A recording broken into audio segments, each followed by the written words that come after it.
capacidade de assumir a forma humana, existem também os demônios ou espíritos malignos. Provavelmente sejam espíritos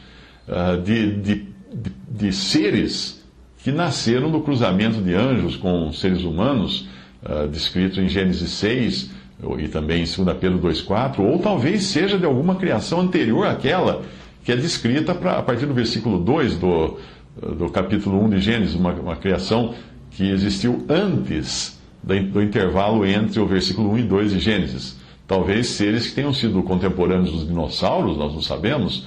Seja qual for a origem desses demônios, os demônios que vivem na Terra, a sua existência é real. E apesar da sua incapacidade de assumir a forma humana, porque essa nós vemos na Bíblia que são anjos que têm essa capacidade, eles são capazes de influenciar e de possuir os corpos de homens e animais para cumprirem os seus propósitos. Veja uma lista deles. Espíritos surdos mudos, Marcos 9,17. Espíritos maus, Lucas 7,21. Espíritos de adivinhação, 1 Samuel 28,7, Atos 16,16. Espíritos mentirosos, 2 Crônicas 18,21. Espíritos perversos, Isaías 19,14. Espíritos enganadores, 1 Timóteo 4,1. Espíritos imundos, Lucas 4,33. Espírito do anticristo, 1 João 4,3. Espíritos escravizadores, Romanos 8,15. Espíritos destruidores, 1 Coríntios 10,10. Espíritos de erro, 1 João 4,6. Espíritos de enfermidade, Lucas 13,11. E espíritos de luxúria, Oséias 4,12. É importante notar que mesmo os espíritos imundos estão sujeitos a Deus. E assim como ocorre com o próprio Satanás, eles só podem agir dentro de certos limites, como foi o caso de Satanás quando ele agiu com Jó.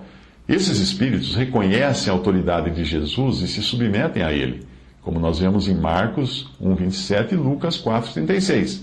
Eles tremem diante do Senhor, como diz Tiago 2,19. Deus pode usá-los para cumprir seus propósitos? Pode, porque nós vemos isso em Salmo 78,49 e também em Josué 9,23. Mas agora vem a parte que concerne os cristãos, que devem vigiar para que as portas da sua festa não estejam escancaradas, como no exemplo que eu dei antes. Quando um grupo de pessoas fica extasiada em busca de milagres e maravilhas, e não na busca do Senhor e da sua palavra, elas ficam vulneráveis.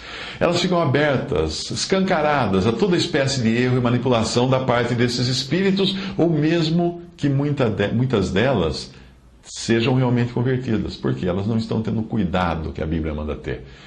Isso quando já não estão sendo manipuladas até por pastores ávidos por dinheiro e prontos a promover todo tipo de entretenimento espiritual na forma de manifestações miraculosas.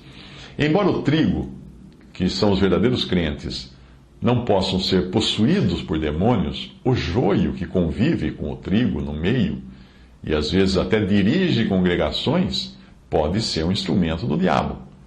Apartar-se da verdade sempre abre as portas para o erro, como aconteceu com Saul em 1 Samuel. 1 Samuel 16, de 13 a 15, desde aquele dia em diante, o Espírito do Senhor se apoderou de Davi, e o Espírito do Senhor se retirou de Saul, e atormentava-o um espírito mau da parte do Senhor. Então os criados de Saul lhe disseram: eis que agora o espírito mau da parte de Deus te atormenta.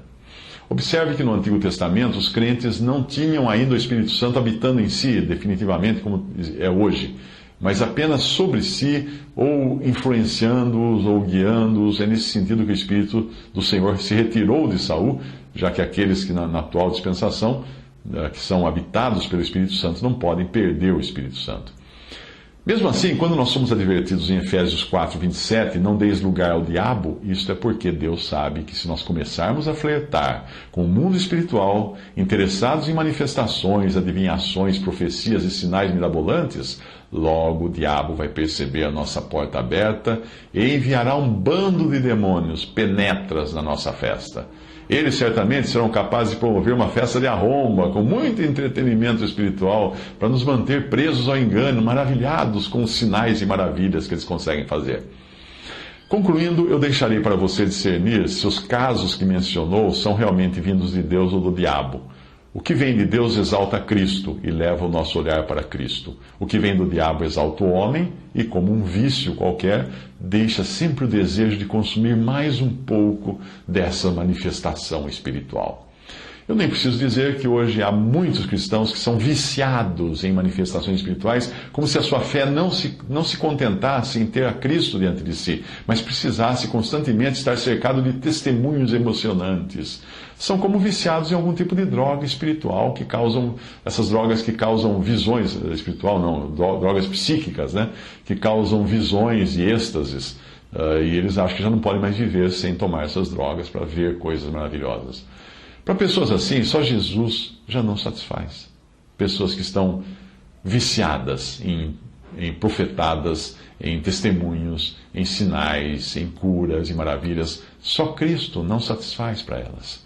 Sempre que você estiver diante de manifestações aparentemente miraculosas ou espirituais, procure julgar se aquilo está sendo feito com algum proveito, se está trazendo alguma glória para Deus.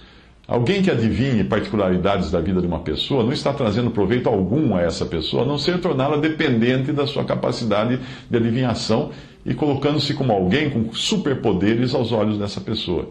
Isso não passa de exaltação da carne. O Senhor Jesus nunca fez sinais e milagres como se fosse um mágico que faz truques para arrancar aplausos da plateia. Não. Cada milagre, cada sinal, cada palavra que ele falava tinha um objetivo claro e definido de bênção, ou às vezes até de condenação do interlocutor, da pessoa para quem ele falava.